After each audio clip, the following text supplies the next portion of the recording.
Hello, everyone. Welcome to Ask the Nanny. It is Monday, the 20th of May. I hope you all had a great week and are staying safe. It has been raining and windy and flooding and all that good stuff here in Dallas. So I hope you all had a great weekend and are staying safe. Also, I have a couple announcements while everybody is coming in. Hi, Laura and Nakia and Darlene and Lucretia. First of all, Nanny Palooza is in October from the 11th to the 13th in Columbia, Maryland at the, hold on, I can't even see my eyes. Let me tilt this down so I can see myself. It's going to be at the Doubletree Hotel in Columbia, Maryland. It's going to be the weekend of October the 11th through the 13th. So save up your money now, your pennies, your dimes, your quarters, whatever the case may be, so that you can be there. Promise you, you don't want to miss Nanny Palooza. And those of you who have it in your contracts, or those of you who are coming up on your yearly review, we're going to talk about that tonight, about how you can get professional development into your contract. So if you get it in your contract and your employer helps you to pay for your professional development, Nanny Palooza is a part of that professional development. So just saying. Also, if you are in the Dallas area, on August the 25th, they are having a Labor of Love 2019. It's a fair for birth workers and nannies and NCSs and families and pregnant women. And so if you are anywhere in the area, it's going to be in Denton, Texas, at the Denton Civic Center, and I just signed up to be a vendor. So come out and support. If you are looking for a nanny job, if you're looking for services, this is a good place to mingle with parents who are looking for nannies, parents who are looking for NCSs, who are looking for postpartum doulas. I'm just saying, it's an opportunity to network. It's an opportunity for you to put your name out there and be seen. We talked about promotion a couple of weeks ago, so I'm just saying, if you're in this area, it's a good opportunity. So, oh, Nakia, oh, you won't be there. Aw. Okay, so now let's get to the meat of the matter, which is our contract negotiations. I'm going to invite Laura on, and for some reason, let me grab this other light. For some reason, the light that I have is not doing what I want it to do. So let me see if I can grab this other light and turn it on and see if it will brighten up my, okay, it doesn't want to stay on here. There we go. Now I'm brighter. Can you see me? Okay, so I'm adding Laura. Let's see. It's coming, it's coming, it's coming. Okay, so hello to, let's see who I hadn't spoken to while we're waiting on Laura. Hi, Anna and Cynthia and Claylee and Abigail and Carrie and Janet, and I think that's it. Oh, and Kate. Okay, it says connection failed. Okay, let me try one more time. Let me try a different way to add her in here. Okay, Laura, I'm trying to add you in. Let's see if we can get it to work this time. Okay. So I sent you the invitation, Laura. You should just be able to click on accept and it should come up. Let's see who came in. Hi, Amanda. How are you? I sent you the invitation. Okay, I tell you what, Laura, look down at the bottom of your screen. There is a little icon with a man with a little arrow pointing outwards. Hit that and I will stop this one. Hit that little button to invite yourself in. And then I'll hit the accept button from this side. There should be a little icon at the bottom of your screen with a little man, well, man, woman, whatever it is, little people. Hi, Lindy. How are you? Okay, I'm not sure. Let me try adding you again and see if that works. Okay. Approve. Okay, here we go. I think we got it this time. Hey! Yay! Okay. Excellent. I'm going to turn my phone the other way. Hold on. Okay. Try not to drop you. Okay. Or maybe go the other way. Oh, there we go. Are you sideways? Sorry, guys. You're just going to have to put up with me for a second. Okay. We understand. Hi, Mirna. How are you? Okay, you're sideways. You see me? Oh, okay. Well, you know what? I'm just going to hold it then. Because I got my tripod, but I can't figure out how to expand it for the right way. Oh, no. Yeah, me and technology, Angela, it just doesn't work. Well, technically I was unscrewing something and the screw fell off onto the floor. So technically I know how to change it. I just can't figure it out. Okay. I know. Okay. So I'll be down there looking for the screw later. Okay. That's okay. Okay. I can hold it. I'm strong. I have upper body strength. Okay, and just switch hands. So, tell us a little bit about yourself before we get started. Well, I am the owner now of Nanny Care Hub. I was a nanny for 29 years, going on 30, nanny/family assistant. I developed the A to Z nanny contract, since we're going to be talking about contracts, 15 years ago, actually. And I did that because I was sick of not having a contract. Like, I needed one personally as a nanny, and lots of people, I was running a support group, were asking for the same thing. So I thought, okay, well, there's nothing out there. Let's just start. So I developed the contract. I do training. I do consulting. I do a little bit of everything, kind of like you. We have our hands in lots of cookie jars. Yes, too many cookie jars. Exactly. Okay, so before we get to the meat of the matter, I need a couple of definitions because I read in a lot of the nanny forums a lot of confusion about what guaranteed hours are and what that means for the nanny and what banking hours are. Because okay. I see those are the two main things that are confusing. And I'm always like, okay, here's the article. So tell us, what is what is the significance of especially the guaranteed hours? Because yeah, we take vacations when we say, the parents are going out of town, and we tend to take our vacation, and then they all of a sudden they want us to work and we get mad. Yeah.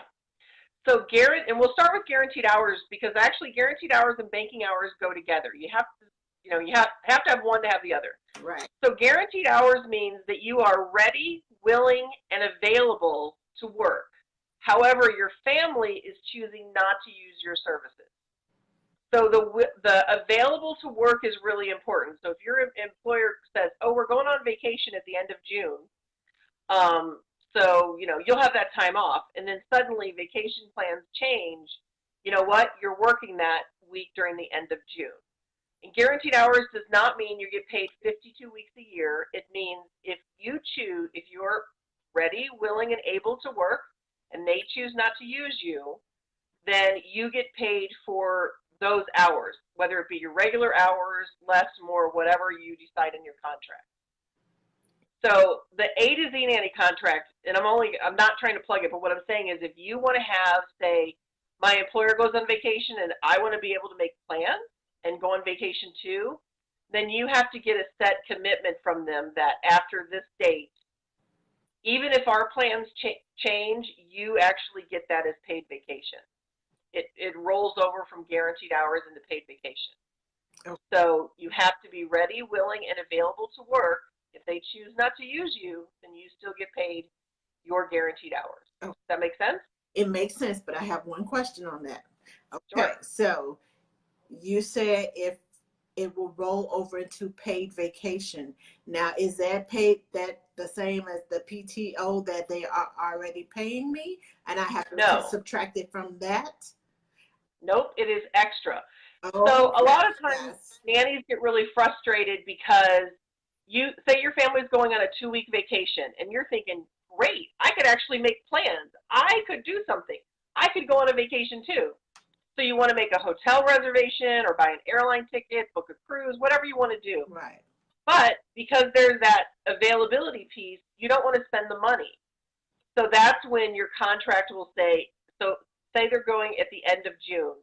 Mm-hmm. At June 15th, if we're still planning on going, even if our plans change, you still get that as paid vacation. Okay. So we may stay home, but you still get to go on that vacation as we've outlined here. So you still get that 2 weeks of vacation, because otherwise it's it's always great to have time off, but when you can plan to do something in your time off, that's even better. And then the family knows if their plans change, they have to find backup care, and you know that you get that time off regardless of what happens. Okay. And they also know that you're not going to come over and, water the plants and feed the dog and that kind of stuff. They know that it's your vacation time. Okay. Now, what if they decide, we're going on vacation, but we want you to come and rearrange the kids' clothing drawers and walk the dog, should I say, duties that are within your scope, within your contract. They are already listed in your contract. They're not asking you to do above and beyond, but the things that are listed that you agree to in your contract. What if they decide while we're doing that, while you're gone, we want you to come and do this? Right. That's appropriate, because remember, guaranteed hours is not your vacation. Guaranteed hours means you're available to work.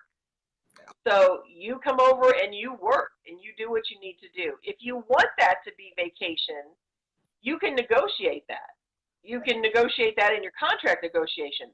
But if you want it to be, if it's falling under guaranteed hours and they want you to come over and do that, then it's your responsibility to come over and do that. Okay. So I just want to get that straight, because I know a lot of nannies get mad. I can't believe they're out of town. They're asking me to come fold clothes, and they're asking me to come rearrange the children's toys and clean them, because I'm mad because I planned on having that time off, and I planned on going somewhere, and I planned and I planned and I planned. Right. But if you were, that's what you have your own vacation for. You need to unplan. Exactly. Okay, so now how does the guaranteed hours roll over into banking hours? So banking hours means, so let's start with the definition. So banking hours means a family has paid you for time you haven't worked. So let's say they go on a long weekend. They take Thursday, Friday, and they take the weekend. They pay you for Thursday and Friday. So they paid you for 2 days that you haven't worked. Mm-hmm. Then they come to you 2 weeks later and say, oh, remember that long weekend you had? Well, we like Saturday night babysitting. So, we gave you 20 hours, but we're only going to ask for 5, and that'll make it up.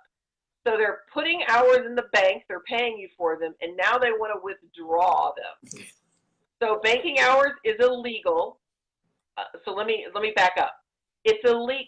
So the legality is you can change your schedule within the work week legally. So if they pay you for Thursday and Friday, or and then they say, you know what, we want you to work on Saturday. Technically, that's legal because it's in the same work week. Now, this is important to have in your contract that your guaranteed hours are for the time that is your regular schedule. So if you don't normally work on Saturday, they can't ask you to come back in on Saturday. Right. But people say, oh, banking hours is illegal, and it's not strictly illegal. So if they give you a Monday off, say you work 3 days a week, say you work 3 days a week, Monday, Wednesday, and Friday, and they say, you know what, we're going to take Monday off and spend with kids, so you're off on Monday, but can you come in on Thursday? That's legal to do. It's in the same work week. They're just messing with your schedule. Right. So if you don't want that messing with your schedule, you have to say, I have guaranteed hours for my typical schedule, Monday, Wednesday, and Friday. So if I come in on Thursday, you have to pay me for Thursday. Okay. It's not a day you can switch. So you have to be really careful with how you word things, because if you just say, I have guaranteed hours, that is definitely not good enough. That's a blanket. Yeah. So banking hours is them trying to use hours at a later date that they've already paid you for, and it's a killer. I never accept banking hours because not only are you then working your regular schedule, but you're working extra to make up for that time. So say no to banking hours. Yes. And it wasn't your fault that they decided to stay home with the kids. Exactly. That was your choice. Now, guess what? There are consequences. I tell this to the kids all the time. There are consequences to your choices. Now, you're going to suffer the consequences because I'm not coming in. Yep, and that's why, so when they try and do the banking hours, that's when guaranteed hours kicks in. Okay. So. Now, I hope everybody got that. If you didn't, please, please, please rewind the tape when we get done. And speaking of which, hit the share button so that your friends and your nanny groups and other people can watch this and get an understanding from the contract lady herself as to what goes on and how to negotiate your contract. I was speaking with someone the other day, and she was telling me about her contract. I was like, oh my gosh. I said, you must have the A to Z contract because that sounds exactly like everything that's written in that contract. And I was just like, And having guaranteed hours around your regular hours is really important and something most people miss if they get another contract. Because then what can happen is they can say, oh, we're going to give you off Monday afternoon, but we want you to work Thursday night. It still equals the same amount of hours, but you're working later because you're having to work off that Monday afternoon. So your guaranteed hours should be for the time of your regular schedule, and then anything else outside of that you're paid for. So you may have a work week where you have 2 days that you got off and that you're paid for, and then you work an evening in that work week and you still get overtime for that evening. So you want to make sure that you have those parameters in your contract. Yes. Wording is everything. Yes. Wording is, I promise you, it is everything, because I can guarantee you they're going to take it to their lawyer and they're going to find that loophole that you missed. That's why you need the A to Z contract, so you won't get any loopholes. I went over that. I haven't used the A to Z contract in a while, but I did take some of those things, the things that you mentioned in that A to Z contract, and I put it in my NCS contract. I was like, oh, that sounds good. Let me put that over here. Language is language. And I didn't even give a choice as to whether it was, because some of you say the nanny will or the family will not. I was like, oh, you don't get a choice in this. This is it. This is what it's going to be. It's in the contract. You're not changing it. I don't even give them a choice of, well, this is an option to that. You don't get the option. No. The buck has to stop somewhere. And let me tell you, when when it has to stop and you've got that mutually agreed upon, it's going to fall into the employer's favor. So there should not be any mutually agreed upon phrases in your contract. The buck has to somebody has to be the decision maker. Right. So either you're going to decide as a nanny or they're going to decide as an employer, and you need to know that in advance. Right. Abigail said, how much is the A to Z contract? $40. $40. Girl, you should have caught it when it was on sale. I got it at $25. I know. Woo! You know, but it's worth it. So you can use it with the current family, and then Yes. you can use it with future families. I do update it. So if you want a new copy, like you've had it 5 years and you want a new copy, you have to buy it again. People get really mad at that. But that's you business. have access to the current copy for a year, just like anything else. You have to update. That's right. But but you know what? $40, you will save. Literally, I have had people save thousands and thousands of dollars with this. So I can attest to that. I promise you, I can attest to that. You will save money. There are things in there that you won't even think about that as a nanny that you have a right to. And if I don't know about anybody else, but I take a copy of my contract to my interview. It's a part of my mini portfolio that I leave with the family, and I tell them, okay, this is a copy of my contract. Should you decide to hire me, we will go over this line by line. But I give it to them so they can prepare their minds for, this is what I expect. These are the rules. This is what I abide by. And no, you're not getting over on me. Well, you can't do that with the A to Z, I'm going to say, because it's copyrighted. So you can't leave it with every family you interview for, but you can use it with the family that you're working with. So I will make that distinction. Yes.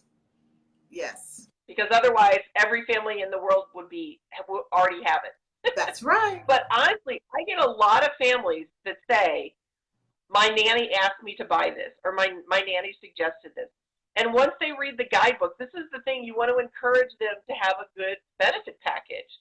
And professional development is the #1 thing families add on. Yes. I hear it all the time. I had no idea this was a thing. Sure, I'll give professional development dollars.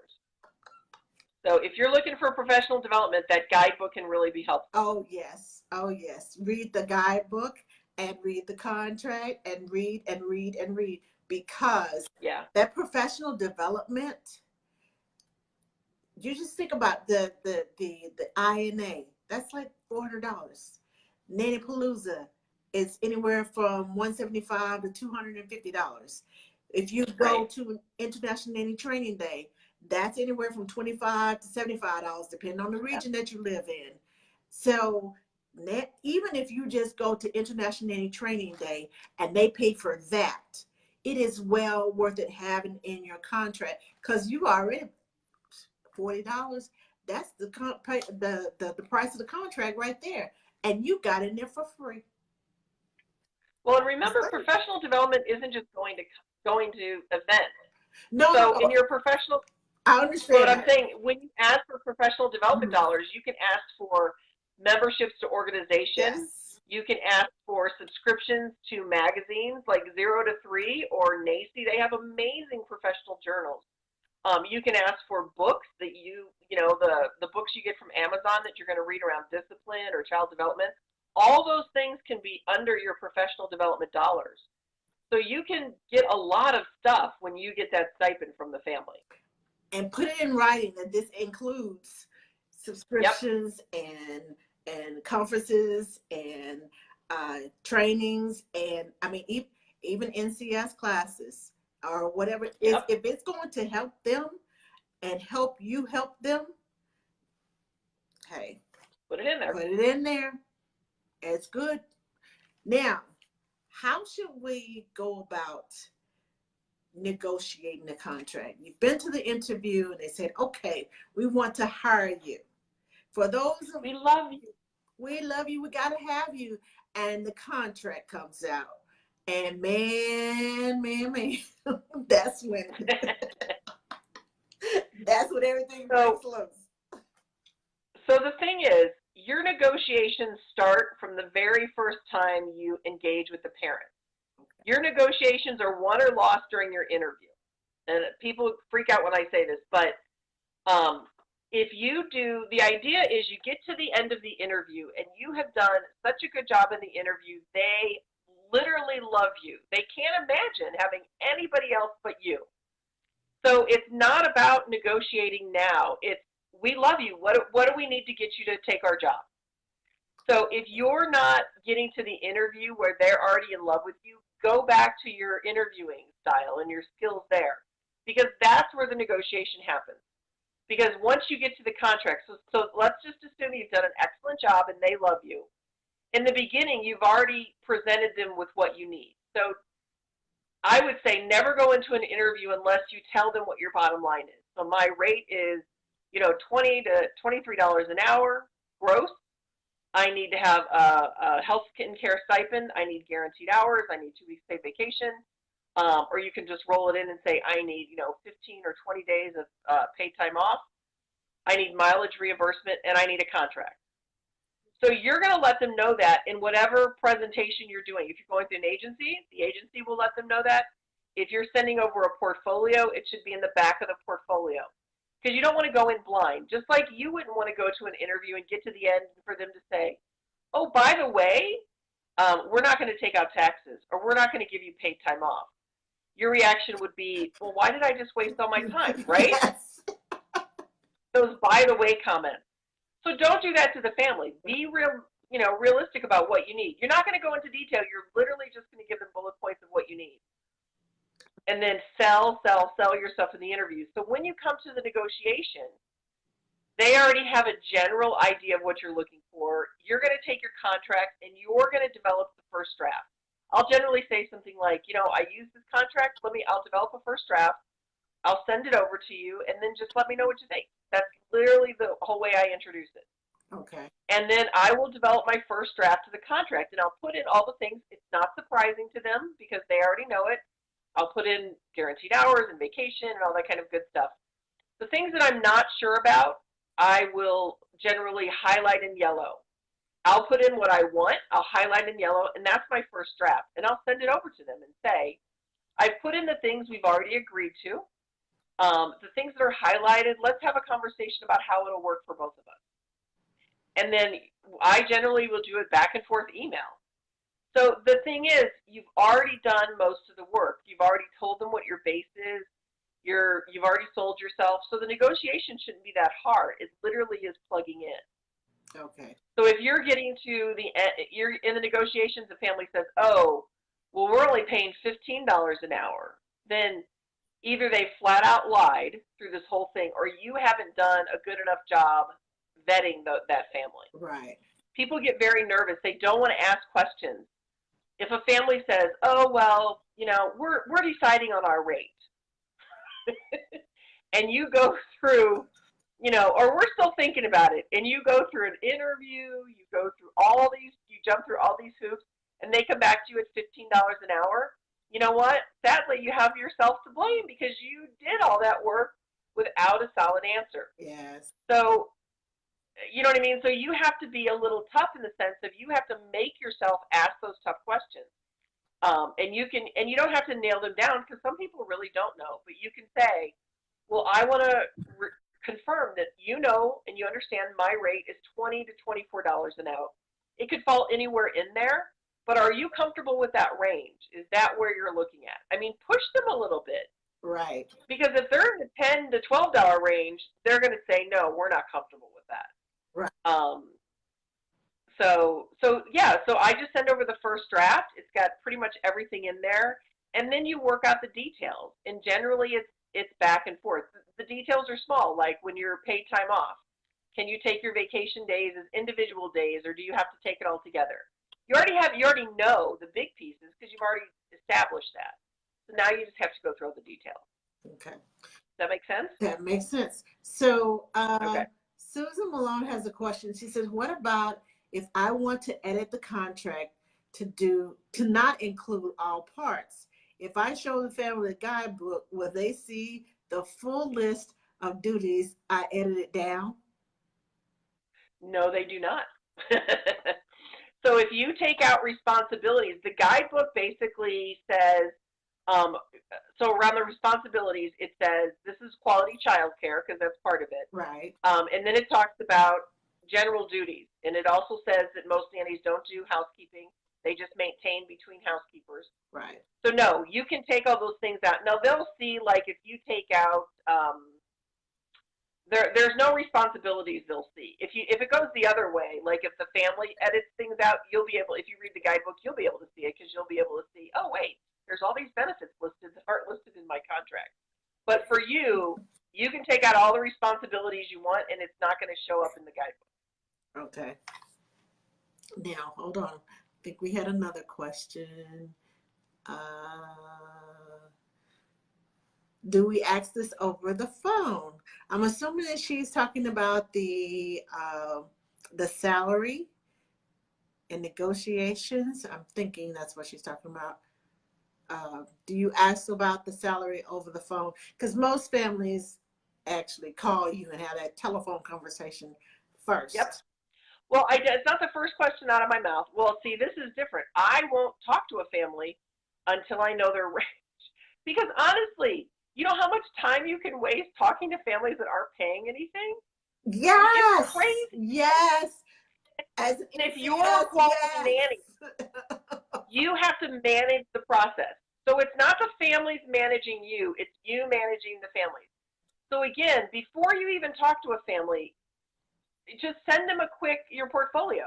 And if you don't have a portfolio, get one. Or just send them a quick cover letter that says, my range is 20 to 23. I want to let you know to make sure you're comfortable with that. So at least they have a heads up, because honestly, you can literally talk to hundreds of families if you're not screening. Yeah. So yeah, but when I get on the phone with somebody, I'll do the initial phone interview. I'll talk to them for 10, 15 minutes.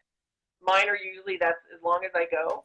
I'll know within that time frame if I want to have an in-person interview, and then I'll just say, so I just want to confirm a couple things. I want to confirm that you read the portfolio and that you know my range is this and that these are the benefits I'm looking for. Are you comfortable with that? That's exactly how I ask it. So they know, because I want to know that before I do the in-person interview. If you're working with an agency, I don't, because most agencies do this work for you. Right. Unless the agency has said to me, oh, you're never going to get that much money, which a lot of them do. And I say, just get me in the door. I negotiate my own stuff. But yeah, when you're doing a phone interview, not the first words out of your mouth. Do your phone interview for 10, 15 minutes. And then as you're wrapping it up, confirm those details. Right. Okay. Okay. So confirm those. Because I know as NCS, I'll talk to them and they'll 5 minutes in. So, by the way, what are your rates? Well, let me talk to my husband. Let me talk to him. I'm like, I won't hear from you no more. Those words bring are, okay, sure. Yeah. When can we meet? Then I know, okay, we're on the same page. Because I don't this start. Is the thing. Go ahead. Go ahead. Well, I was going to say, the reason you don't want that question to be asked the first thing, that's the reason you should do a portfolio. Because your portfolio will sell you before they ask that question. Because if you're picking up the phone blind and you say my rate is $20 to $23 an hour, and they've talked to a bunch of mediocre nannies, they're going to be like, no, I'm not going to pay that much money. Right.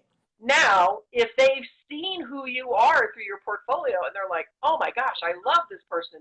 This is exactly what I want for my kids. When you say my rate is $20 to $23 an hour, they're going to go, okay, I can see why she's worth it. If you allow them to ask you that question cold without them knowing very much about you, you're not going to get that much money. That's, you know what I mean? Right. So you have to sell yourself before you put them out there. The question isn't if they can afford it. The question is, do they think you're worth it? Exactly. Exactly. Because I've had families, and even I told them, this is my rate. This is, what I abide by. We go, I take my portfolio, they look through the portfolio, oh, ooh, ah, and then they said, so I know that you said that you charge $20 to $25 an hour, but we want to pay 14.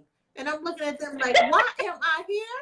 Did you not hear me the first time? Did I not send you all this information and give you everything that you need to make a wise decision and an educated decision about me? You got all my background information in my portfolio to see, this is what I do with the kids, this is where we go, parents reviews, all this stuff. And then you're going to tell me once I get to your house, after we sit here and we chit chat and I play with Johnny and Susie, and then you say, well, we were supposed to pay $14. So then it becomes a problem. Like, I spent all this gas money coming out of here. Right. You're losing money. Yes. And your time is valuable too. You're losing money away from your family. You're losing money away from other families that you could be interviewing with. So that's why that buy-in question is really important. Don't just tell them what your rate is. Ask them, are you comfortable with this? Is this workable for you? Get a verb, because it seems like it's a small, simple thing. Well, they're just going to say yes, even if it's no. People have a much harder time confirming something and then going back on it. So if you point blank says, is that workable for you, that range? And they say, yes, it is. It's much harder for them to go back and say, yeah, I didn't really mean that. I kind of just lied to your face. I'm really only paying, $14 an hour.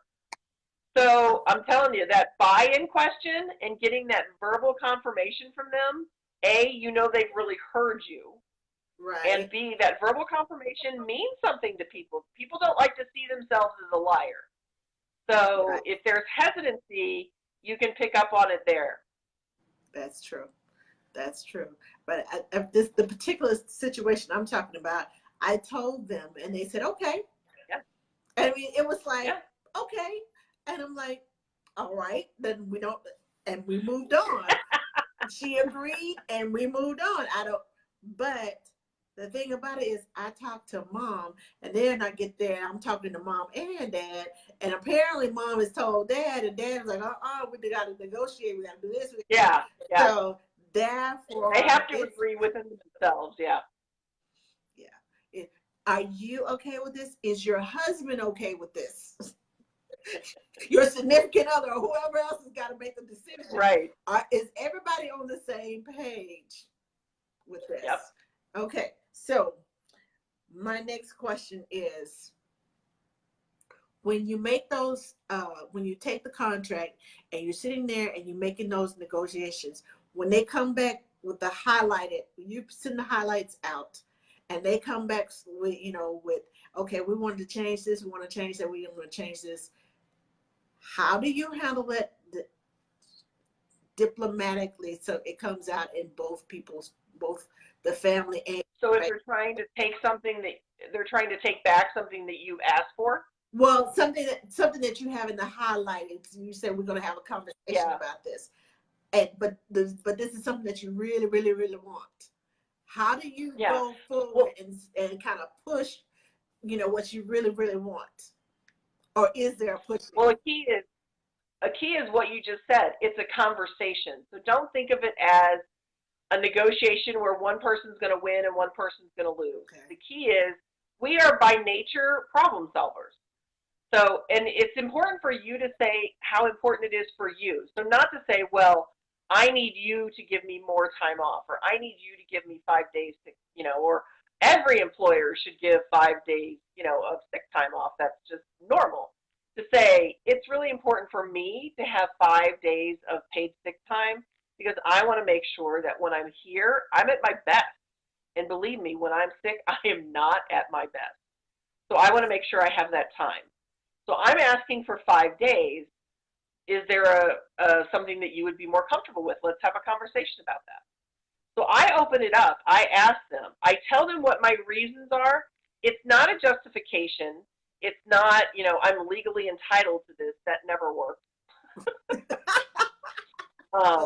Because all it does is it makes them mad. You know what I mean? It's like you're basically calling them a lawbreaker, and nobody likes that. Right. So, tell them why it's important for you. If you're not giving them the flexibility that they want, say, it's important for me to have a good life-work balance. I want to be able to go home and be able to spend time with my kids and my family, and then show up 100% here. And to do that, I need, this kind of set schedule. And then I open it up for discussion, because if it's in yellow, it's not a deal breaker for me.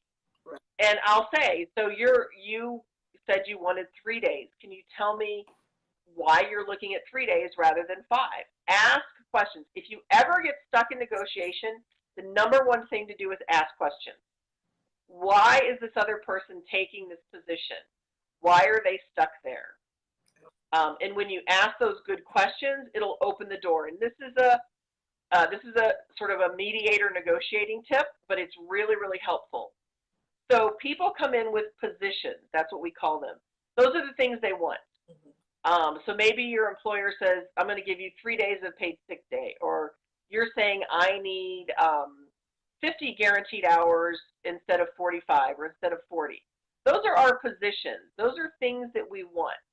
Our interest is what's underneath that, why we want that. And if you can get to the interest, then there are many, many paths to solve that. So say your employer says, yeah, I can't give you 5 days. I can only give you 2 days of paid sick leave. And you're thinking, well, that's not going to get me anywhere. 5 was kind of sort of at the end of what I wanted, right? So that's his position, but ask him why. What's underneath that? So when you think about giving me 5 to 6 days of sick leave, what's the stumbling block for you there? And, ask him the question or ask her the question, and it may be, we don't have good backup care. We have no family in this area, and I'm afraid that, if I give you 5 to 7 days of paid sick time, I'm going to be stuck, and I just started this new job, and you know what I mean? And then you have an understanding of what the problem is. So then you can problem solve. Right. But if you just stick to, you only want 2 days, and I want 7 or 5, you're stuck. Right. So the position is what you want. Get down to the interest. Why is this person asking for what they want? And if you can understand that, then you're going to be able to negotiate your way out of a paper bag, because that's where people's motivation is. Okay. So when you understand that, you're golden. Now, you didn't say this out loud, but I will. When you ask your questions, don't ask with an attitude. Because that will turn a person off, like, oh, okay, so this is what I'm going to have to deal with? I don't think so. No. If you want something, ask open-ended questions sometimes, but then be specific. Say, okay, well, why is this? Like you said, why would you like, why are you saying 3 when I asked for 5? And they will give you a definite answer. And if you don't get the answer that you want, come at it another way. You know how we do with kids. If they don't understand one thing, we come at it another way. Right. We'll come at it another way. Don't say it accusatory, and don't be with the attitude, my contract says 5 days. Why are you giving me 3? Yeah. That's not that's a good way to lose the job altogether. Yeah. That's not going to you want to come in with genuine curiosity, meaning you really want to understand. And ask specifically, not just like, why are you giving me 2? Why are you offering 2? But ask him what the challenge is. So what's concerning to you about about providing 5 days of sick leave? Or what's the struggle, or what's the challenge of 2 weeks at my discretion rather than 1 week at my discretion? So you want to use that type of word. What's the challenge? What's you said it was complicated. Can you tell me more about how it's complicated for you? You want to get to that. You just don't want to say, so why are you only giving me 2 days? That's not going to get you anywhere. Right. You want to ask them. You want to try and understand what the stumbling block is. So ask them directly what it is. But again, genuine curiosity, not attitude, because that will not fly. Yeah. Now. Yeah. You'll end up with no sick days. And no job. And no job. And you'll go, I don't know, that Lora chick, she told me to ask. But there's a certain way that you ask things. Yes. My grandfather and my dad always say you get more flies with honey than you do with Yep. vinegar. So think about the Yep. honey, the sweetness, the sweet side of you, so you can get to the sweetness of the contract. Otherwise, Exactly. that vinegar, you're gonna be out of a job. It's gonna be out. Period. And that shows the Yep. type of it shows the type of person that you are to them when you're negotiating and talking about contract and getting to the heart of the matter.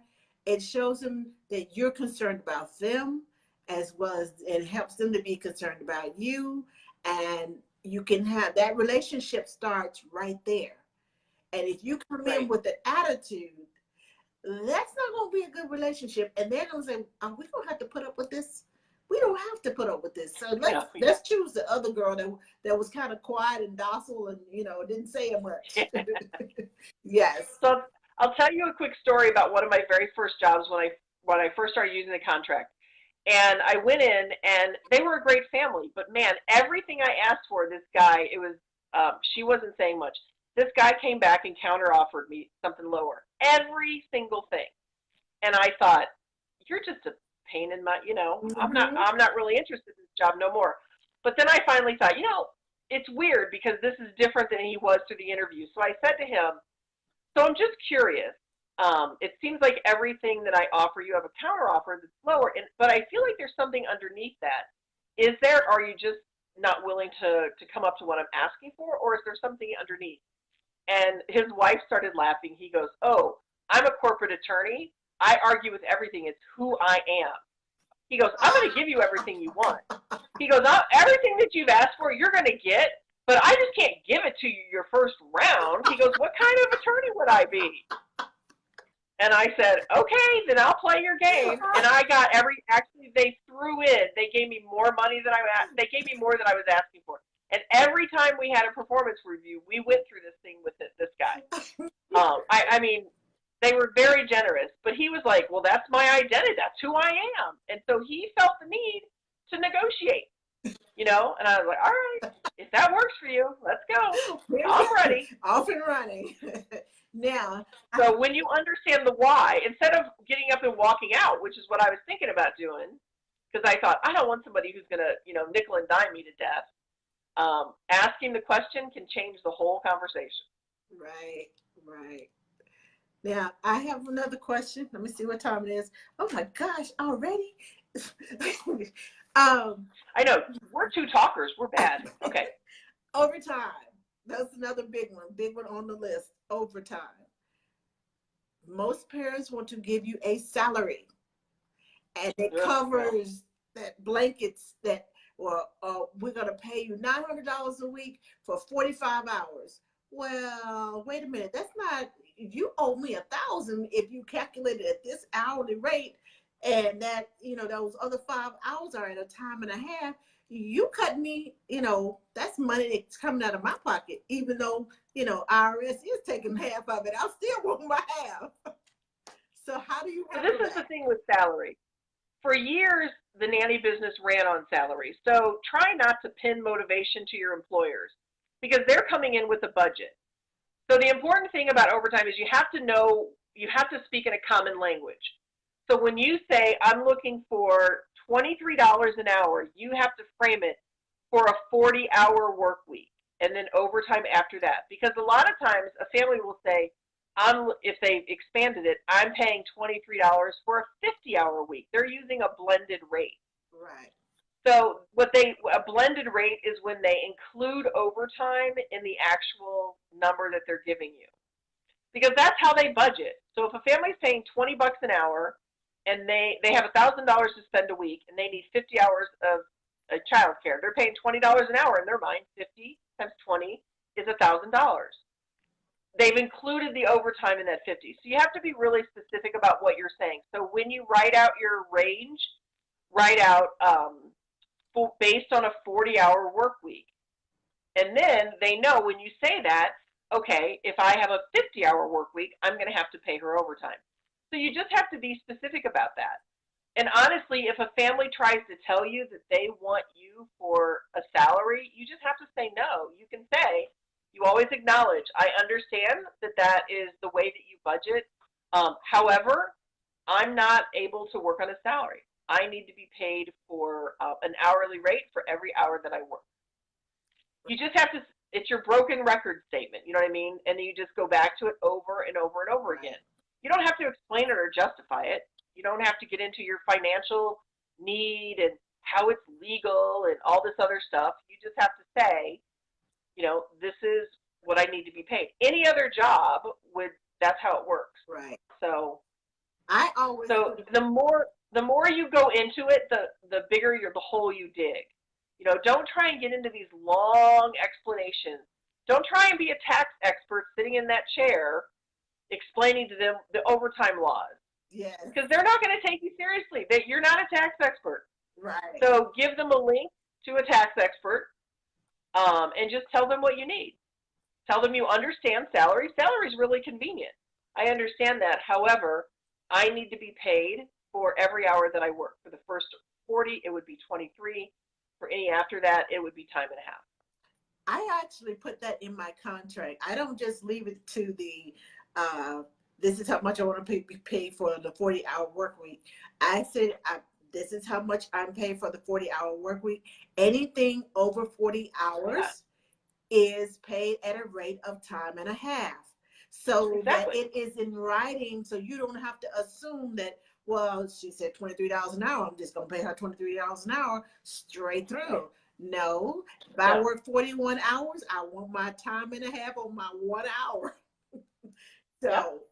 Yeah, and that's how the law requires the contract to be written. You should have a regular rate and then an overtime rate.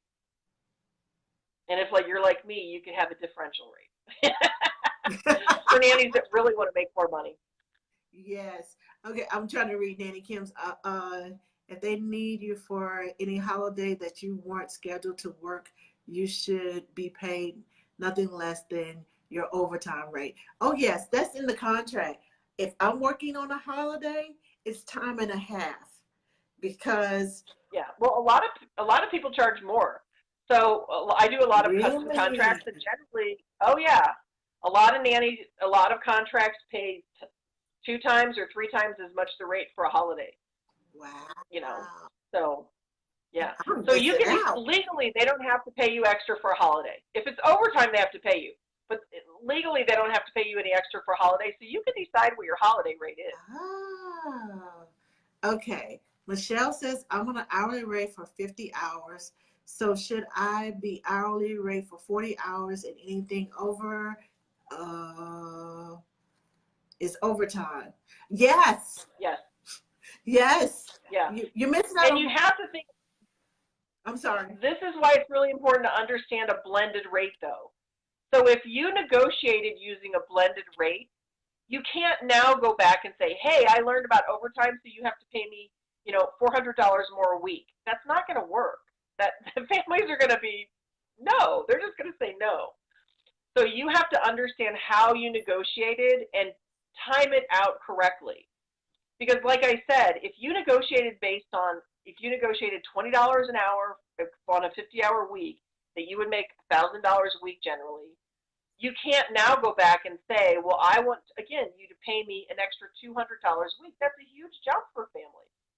And they're going to feel taken advantage of. It does not go well. People try it, and I'm telling you, it does not go well. So you have to go back and renegotiate from the beginning. Oh, I have a story about that. I was nannying for a family, and they had an accountant, and the accountant thought I was a live-in nanny. And so they were not paying overtime. Now, mind you, I was new to the nanny business, so I didn't, we were good. And then baby number 2 comes along. And they're in the corporate world and said, we're going to give you a 5% raise. Okay, so so you're going to pay me $1 a day, $1 an hour to take care of a newborn. Is that what you're saying? Because it generally, I think it was like $1.15. So that's what it came. I said, you're going to pay me $1 an hour to take care of a newborn for 12 hours a day. I said, yeah. No. I said, and I just got a degree while I've been here working for you for the last 2 years. No. So I went and I started researching, and I looked. That's when I found out about nannies are not supposed to be paid on salary. They're not supposed to. And I was like, what? The Department of Labor. That's the page I was on. And then so I called and asked the question, and then the woman told me that they owed me back pay from day one. Oh yeah. And I was like, so when I told them that, they were upset. And so he went and talked to his accountant. And his accountant said, yeah, you owe her. I thought she was a live-in nanny. You didn't tell me she was a live-out nanny. So I ended up getting like a $5,000 check. Yeah. And of course they were, I mean, I stayed on as their nanny, but because it wasn't my fault that they weren't paying. Right. But I was negotiating, you're not going to pay me $1 an hour for a newborn. Yeah. That's not going to work. So, yeah. Yeah. So in many states, live-in are not entitled to overtime. So you have to check your state laws. Right. You have if you're a live-in, you may not be entitled to overtime.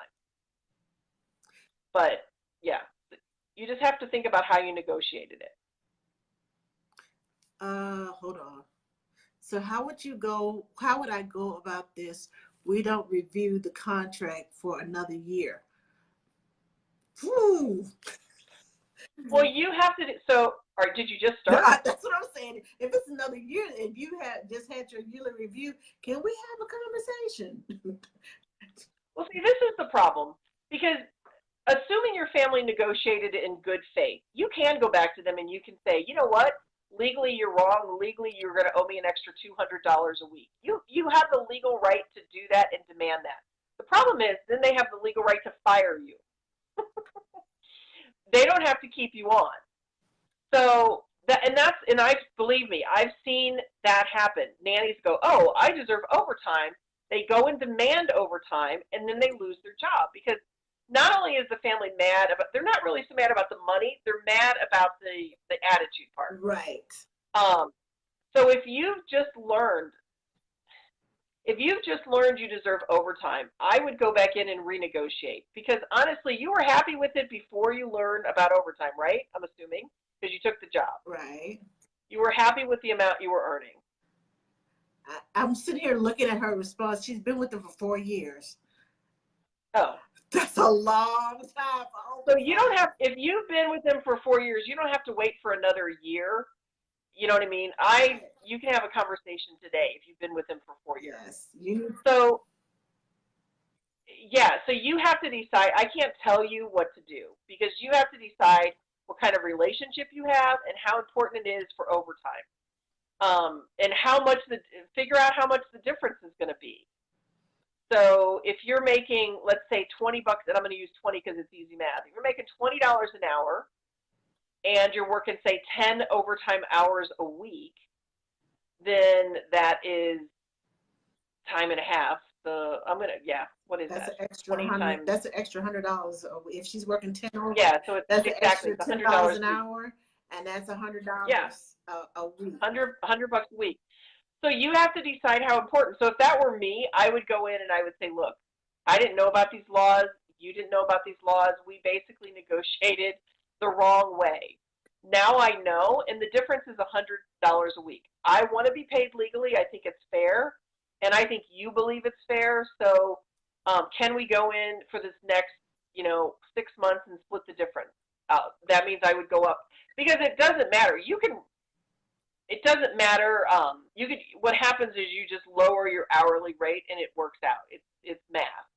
So I would go in and I would take the $100 and I would split the difference. That's what I would do, because to me that seems fair. I'm not gonna get the full overtime, and you're not gonna have to pay the full overtime. And then in 6 months, we would move up to the full overtime. Right. Because if a family is negotiating in good faith, that means something to me personally as a nanny. Just like if I negotiate in good faith. So let's say I negotiated in good faith, and the family came back to me and said, oh, you know what? We just discovered we don't legally have to pay you paid vacation, so we're going to take that back. How would you feel? Because that's what you're doing to them when you go back to them. So I always put it on the other, and I would be really ticked off. I would be like, "What do you mean you're taking my pay? Yeah, you don't legally have to do it, but you agreed to it." So it's the same thing. You're going back to them and saying, "Oh, well, legally you have to do this, so now I'm going to demand that money."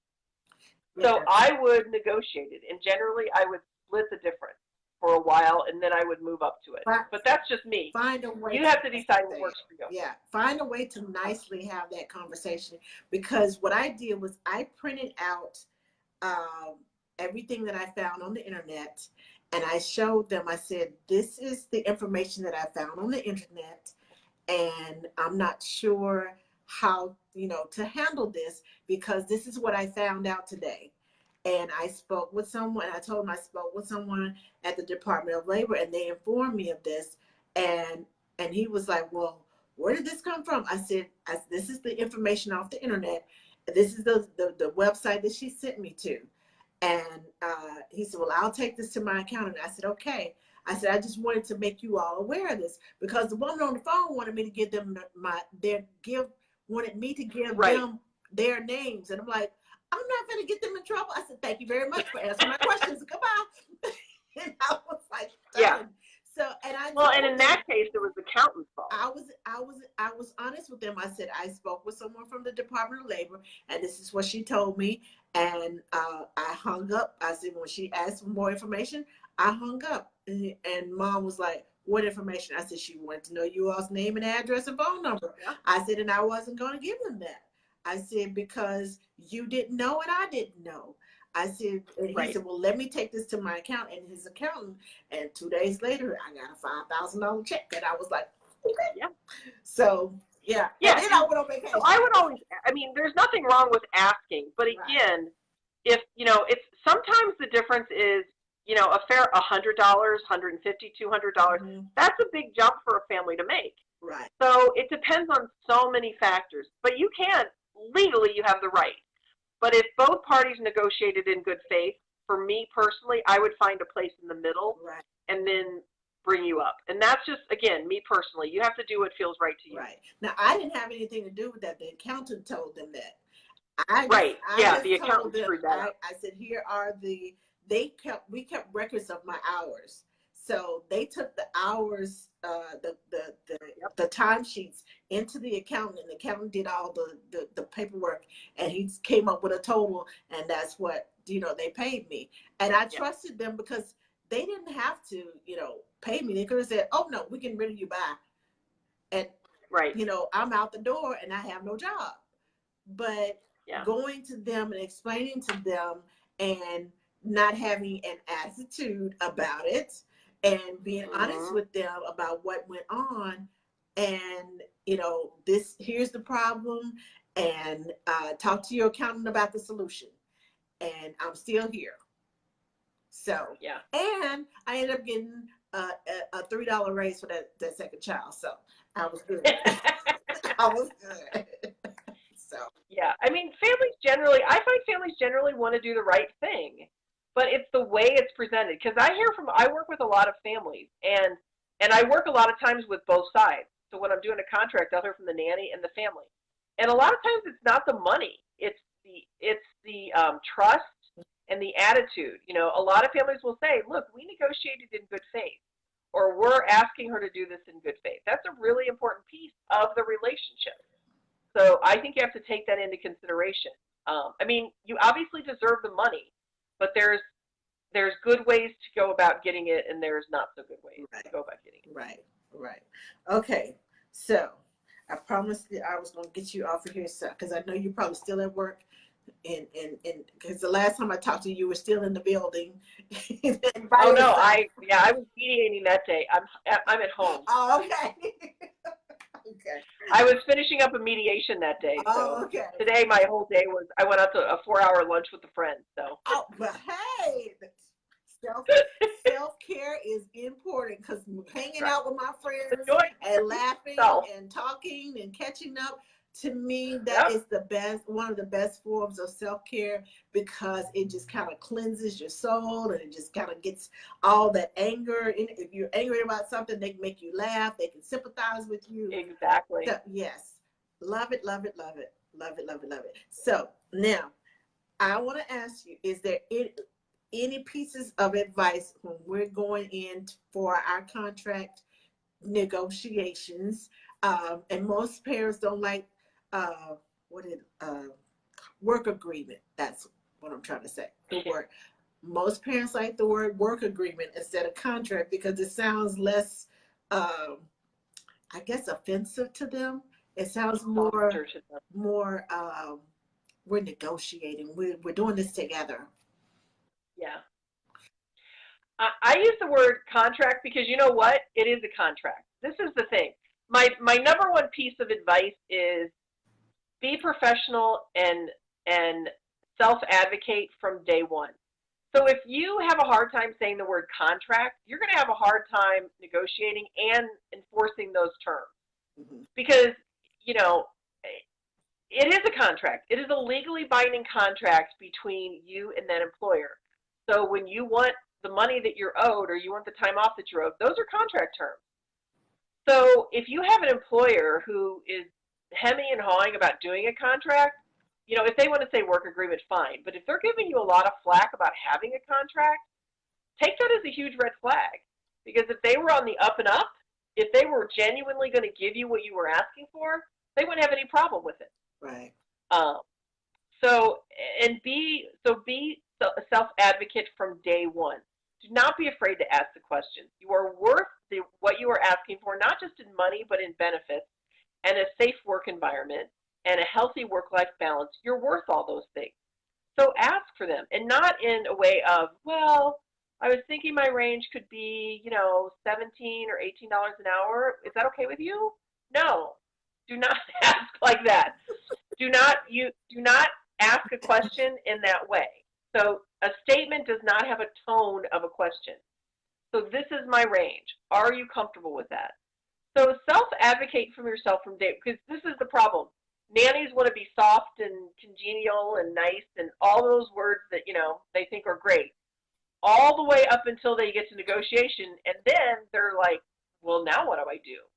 If you come in from the very beginning and in a very genuine but strong way say, this is what I need, not pushy, not obnoxious, not any of those things, but confident in your professional abilities, then you're going to have it so much easier. If you try and soft pedal up until the very end and then go in and say, oh, well, this is what I need, you've sabotaged yourself. So, you know, learn the difference between confident and, you know, being too overly aggressive. Confident and aggressive are two very different things. So just be a self-advocate. Advocate for yourself like you would advocate for a friend. Okay. And do that from the very beginning, and it will eliminate about 99% of the negotiation problems that I see, honestly. Because the problems normally come up when they don't ask the questions, they don't ask, until literally they're pinned against the wall, and then they ask the question, and they get the answer they don't want. That's what happens. Right. So be a self-advocate from day one. Okay. We have a question. Susan wants to know, is Lora still a nanny? I am not. I haven't been a nanny for about, I guess it's about 3 years now. Wow. I know. I was only where I moved here, and then I was temping for 2 years, and then I was just working part-time, and then my part-time kids went to school full-time, and I thought, okay, so this is my transition. So I actually transitioned from, I took that chunk of time, and now, then I took my mediation training and my practicum, and so now I have my foot halfway in mediation too, and conflict resolution. Yay! So. But you're happy? I am. I miss the kids. I mean, I miss working with kids, but I still work with, you know, parents all the time. So I'm very happy with the transition, but it's hard with not having the kids every day, let me tell you. Aww. So there are days I'm really happy, like today when I can take a 4-hour lunch. Yes. In the summer I have like an office closed thing, and I just go to the lake for the day. So that's what I do in the summer. So I love having that kind of freedom. The freedom is awesome, but I do miss kids and squeezy thighs and cheeks, and you know, I love that 3-year-old age is my favorite age. Those little baby voices, oh my God, they're so Oh, adorable. So yes. I miss the kids. I was with a 3-month-old last night, and this morning when I got him up, he was all smiles, and I was telling him as I was changing his diaper, I said, okay, we're going to change your diaper, and then we're going to get you something with a snap your pants up, and he was like, ooh, ooh, ooh, ooh, and I was just like, oh, it's just like, oh, I know. all those little ooey gooeys inside of me just came to life, and I was like, okay, I'm not sleepy anymore, because he was smiling and his little hands are going like this, and his litle voice, and it was like we were having a conversation, and I was like, yes, I understand. And he looked at me, I said, yes, I know, and he started smiling, and I was like, yes, my heart just like, when I'm away from the kids too long, I'm like, okay, I need a squishy. I know. You need your fix. I need a fix. I need a squishy fix. Yes. Yeah. Okay, we have one more question. Stacy says, you mentioned that you do an agreement with part-time. What type of agreement do you do?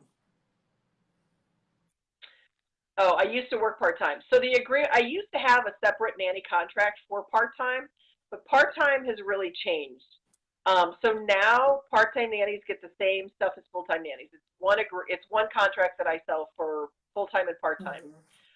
It's just prorated. So you still get 2 weeks paid vacation as a part-time nanny. It may be 30 hours a week instead of 50 hours is your full week. Right. You still get the same benefits. The only difference is when you start moving into an advanced or executive level nanny, you're going to get a lot more benefits than a part-time person. But sometimes part-time people, like if you live in a metro area like this, you're going to get paid more than a full-time nanny because part-time is really hard to fill. Yes, it is. So, yeah, so you can actually demand more with part-time, assuming you're what I consider long-term part-time. You're not, you're not going there for 6 months, but people are looking for, 2, 3, 4, 5 years of part-time care. So if you're able to do that, then you're in a golden spot. So the contract is actually the same. It's just a difference in the number of hours, but the benefit package is the same. I want to do that. It used to not be that way. It used to be part-time nannies barely had any benefits, but it started changing. The gig economy, and I spend a lot of time talking to people about what's happening on the ground. So even though I'm not a nanny, I still spend a huge amount of time talking to just people, not only caregivers, but parents and companies that hire caregivers and that kind of stuff. So the gig economy has really changed the face of the nanny industry. And it has elevated part-time care to where full-time care is. So I know nannies that have 2 and 3 part-time jobs and are doing it really well, making a full-time living just by part-time care. I used to do it. When I was in D.C., I worked with 9 different families. It just depends on the day of the week. I was a traveling nanny. That was my name, the traveling nanny. But I work with a lot of stay-at-home moms who only needed okay, I need Tuesday morning from 7 to 11. Okay, well, I need Tuesday afternoon from 1 to 5. And if one of them was out of town, okay, so I would text out to my family, say, okay, so-and-so's out of town. I still had guaranteed pay. You out of town, you still got to pay me. Well, guess what? Somebody else wants your spot. Oh, but I worked there the whole day and I make double time. I was going to say, and you make double time when you do that. You don't give one person a break. You make double time. I make double time for that same spot. Yep. Yes. I missed that, though. And I had the freedom to, if I needed to be off, I could be off. Yep. But it was wonderful. Yeah, part-time care is great for a lot of people. So, yeah, same contract, same benefits. Yes. Well, thank you so much for being. Well, I didn't get to all of my questions, but I got to the main things that I have seen over and over and over, and the misunderstandings and the controversies. And people just say, well, you don't need to do that. No, you need to do this. No, you need to do that. So I was like, okay, Well, if anybody has any additional questions, they can text or they can post it on Nanny Care Tribe Nanny Care Hub, and I'm happy to answer them there. Okay, so you heard it from her. If you have any additional questions, the Nanny Care Hub, but you have to be a member to do that. So go. No, Nanny Care Tribe is the group. Nanny Care Hub is my Facebook page. Okay. So let me do it a different way, because Okay. you know what? You can't post on Nanny Care Hub. So if you have questions, you can email me, Okay. and I will. The problem is, I opened up my page for messaging, and then I get like 30 questions of, "Can you give me a job?" or you know what I mean, like with no information. Please. So I can't do it. It's too crazy. Yes. Yes. Yes. So yeah. Nanny So Care email me Hub. Nanny at Care Hub. nannycarehub.com. nannycarehub.com. Yep. You're welcome, Janet. Okay. Thank you so much for joining us Thanks, everybody. and for being settling the controversies and giving us some words, some positive words to use when we go to our interviews, and how to be positive and be confident and not too overly aggressive and not Yeah. arrogant and attitude-ish. So thank you very much, and we appreciate it. And you have a good rest of the week, and have some more time at All the right. beach and wherever else with your friends and I know. everything else. Because it's warm I'm getting ready. It's outside. late time. Bye. Bye. All righty, everyone. Next week, I'll be on vacation. So next week is Memorial Day, and I know a lot of you all will be on vacation, and I will be on vacation. I'll probably pop in with some vacation pictures and places that I'm going, things like that. But the next time we will meet is June the 2nd, the first Monday in June, and we will be talking about uh, working with parents through difficult situations. Because sometimes, we don't like what the parents say, the parents don't like what we say. How do you solve that? So how we're going to work, and our special guest is going to be Aileen Matherin, and she's going to come and we're going to discuss and give you some positive ways to work through situations. Just like Lora did, we're working through the contract. We're going to work with the difficult situations that we deal with parents. So thank you, Janet, and we will see you all back here on June the 2nd. And oh, it's June the 3rd. I'm sorry, June the 3rd. Thank you, Kim. Hold on. I'm all backwards. Let me see. Yes, June the 3rd. We will be here on June the 3rd. Not the 2nd, but the 3rd. And I will see you all then. And you all have a good week and have a good Memorial Day holiday. And I will see you then.